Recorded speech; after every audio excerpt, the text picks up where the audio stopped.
আসসালামু আলাইকুম ভিউয়ার্স। আজকের ভিডিওতে আমি আপনাদের সাথে শেয়ার করব চুলের যত্নে আপনারা কিভাবে রাইস ওয়াটার বা চাল ধোয়া পানি বানাবেন সঠিক নিয়মে এবং তা কিভাবে আপনাদের চুলে ব্যবহার করবেন। চুলের যত্নে চাল ধোয়া পানি অনেক উপকারী। যদি আপনারা সঠিক নিয়মে এটা বানানো এবং এর ব্যবহার বিধি জানতে চান, অবশ্যই স্কিপ না করে ফুল ভিডিওটি দেখবেন। স্কিপ করলে অনেক কিছুই আপনার অজানা থেকে যাবে। এখানে আমি প্রথমেই 1 মুঠো পরিমাণ চাল নিয়েছি। এখন আমি অল্প একটু পানি দিয়ে চালটাকে ভালো করে কচলে ধুয়ে নিচ্ছি। চালে অনেক ধরনের ময়লা থাকে, এর জন্য চালটাকে খুব ভালো করে ধুয়ে নিতে হবে যাতে এর মধ্যে কোনো ময়লা না থাকে, কারণ এটা যেহেতু আমরা চুলে ইউজ করব। চাল ধোয়া পানি চুলের পাশাপাশি ত্বকেও ইউজ করা যায়। আমি নেক্সট আরেকটি ভিডিওতে আপনাদের দেখিয়ে দিব আপনারা কিভাবে ত্বকের যত্নে চাল ধোয়া পানি ব্যবহার করবেন। এখন তাহলে চলুন জেনে নেওয়া যাক চুলের যত্নে চাল ধোয়া পানির উপকারিতা কি কি। চালের পানিতে নানান রকমের ভিটামিন, অ্যামিনো অ্যাসিড ভরপুর, যা মাথার ত্বককে সুস্থ রাখে। এতে থাকা নায়াসিন চুলের ফলিকলকে সুস্থ রাখে, যার ফলে মাথার স্ক্যাল্পের রক্ত সঞ্চালন বাড়ে। মলিন ও রুক্ষ চুলকে চকচকে ভাব ফিরিয়ে আনতে চাল ধোয়া পানি বেশ উপকারী।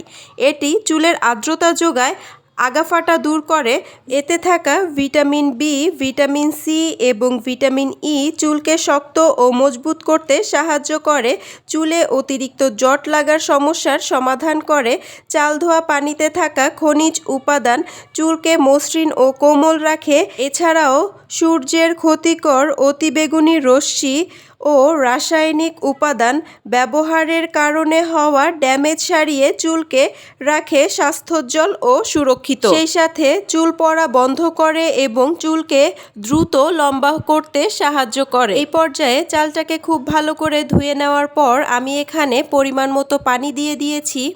এখন আমি এভাবেই এই পাত্রটাকে ঢেকে রেখে দিব 24 ঘন্টার জন্য। এটাকে কিন্তু 24 ঘন্টার জন্যই রেখে দিতে হবে। 24 ঘন্টার কম সময় যদি রাখেন তাহলে কিন্তু এটা প্রপারলি রেডি হবে না, আর যদি 24 ঘন্টার বেশি সময় রাখেন তাহলে কিন্তু চালটা এবং পানিটা নষ্ট হয়ে যাবে, তখন এটাকে চুলে ব্যবহার করা যাবে না। চালসহ এই পানিটা 24 ঘন্টার জন্য আমি কিন্তু নর্মাল রুম টেম্পারেচারে রেখেছিলাম। এটাকে আপনারা ভুলেও কিন্তু ফ্রিজে রাখবেন না। 24 ঘন্টা হয়ে গেছে, আমার রাইস ওয়াটারটা রেডি হয়ে গেছে। আপনারা ভিডিওতে কতটুকু বুঝতে পারছেন জানি না, কিন্তু এটা যখন রেডি হয়ে যাবে একটা টক টক স্মেল আসবে এবং এটা আপনারা দেখতে পাবেন ঘোলা ঘোলা হয়ে যাবে পানিটা। এখন আমি চালটা থেকে পানিটাকে ছেঁকে নিচ্ছি। চালটা আপনারা ফেলে না দিয়ে আপনারা কিন্তু এটাকে ব্লেন্ডারে হালকা গুঁড়ো করে নিয়ে স্ক্রাব হিসেবে ফেসে অ্যাপ্লাই করতে পারেন। এখন তাহলে চলুন জেনে নেওয়া যাক আপনারা কিভাবে এই পানিটা আপনাদের চুলে ব্যবহার করবেন।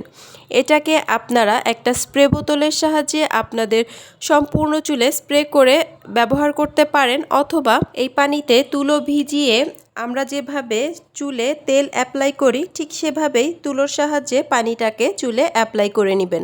চাল ধোয়া পানিটা আপনারা আপনাদের চুলে রাতের বেলা ইউজ করবেন এবং সারা রাত এভাবেই রেখে দিবেন। এরপর সকালবেলা উঠে শ্যাম্পু এবং কন্ডিশনার দিয়ে ওয়াশ করে ফেলবেন। আপনারা চাইলে এই রাইস ওয়াটার বেশি করে বানিয়ে 7 দিনের জন্য ফ্রিজে রেখে সংরক্ষণ করতে পারেন। এই ধরনের আরও নতুন নতুন বিউটি টিপস এবং রেমেডি পেতে ফেসবুক পেজ লাইক, ফলো এবং ইউটিউব চ্যানেল সাবস্ক্রাইব করে পাশে থাকবেন। যারা কাজটি অলরেডি করে ফেলেছেন তাদেরকে অসংখ্য ধন্যবাদ। ভিডিওটি ভালো লাগলে ভিডিওতে একটি লাইক, কমেন্ট এবং শেয়ার করতে ভুলবেন না। আপনাদের একটি লাইক, কমেন্ট এবং শেয়ার আমাকে নতুন নতুন আরও অনেক ভিডিও করার উৎসাহ যোগায়। এই রাইস ওয়াটারটা যখন আপনারা আপনাদের চুলে ব্যবহার করবেন তখন এইভাবে একটু ঝাঁকিয়ে নেবেন।